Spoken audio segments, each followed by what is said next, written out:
காலபைரவர் சாமி கும்பிட்டுட்டேன்.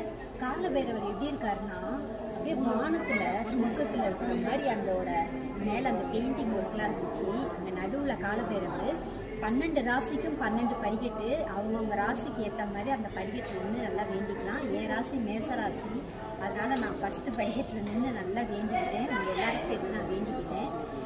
இந்த சைடில் யாராவது செங்கல்பட்டு சைடு வந்தீங்க அப்படின்னா மறக்காமல் அந்த காலபைரவர் போயிருக்காங்க. சூப்பராக இருக்குது காலபைரவரை அப்படி சுற்றி பாருங்க.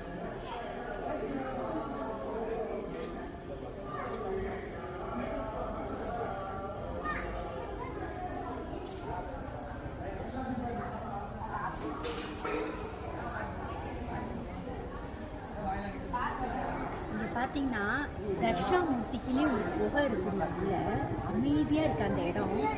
அந்த இடமே பார்த்தீங்கன்னா நிஜமாலுமே தட்சிணாமூர்த்தி ஏதோ ஒரு இந்த மரத்துக்கடியில் உட்காந்துருக்க மாதிரி வெட்ட வெளிச்சத்தில் உட்காந்துருக்க மாதிரி இருக்குது. ஆனால் ஒரு கோவிலுக்குள்ளே இருக்காரு. சூப்பராக அமைதியாக இருக்குது இந்த கோவில். நல்லா தரிசனம் பண்ணிட்டோம். ஓகே, அடுத்தது வேறு கோவில் கிளம்பிட்டோம். ஓகே, பாய், தேங்க்யூ. நீங்கள் காலபைரவர் கோயிலுக்கு உள்ளே வரும்போதே அந்த அம்மனை பார்த்துட்டு தான் நீங்கள் போகணும். இங்கே பாருங்க எவ்வளோ அழகாக இருக்குது. சூப்பராக இருக்குங்க. அவ்வளோ அழகாக இருக்குது. இந்த மாதிரி கோவிலுக்கு நான் இது வரைக்கும் வந்ததில்லை. அவ்வளோ அமைதியாக ரொம்ப பாசிட்டிவ் வைப்ரேஷனாக இருந்துச்சு. ரொம்ப எனக்கு சந்தோஷமாக இருந்துச்சு. ரொம்ப நாள் வரணும்னு ஆசைப்பட்டேன். ஒரு 2 தடவை தடங்களாச்சு. இது 3ஆவது தடவை சூப்பராக வந்தாச்சு. சாமி வந்தாச்சு. ஓகே, பாய்.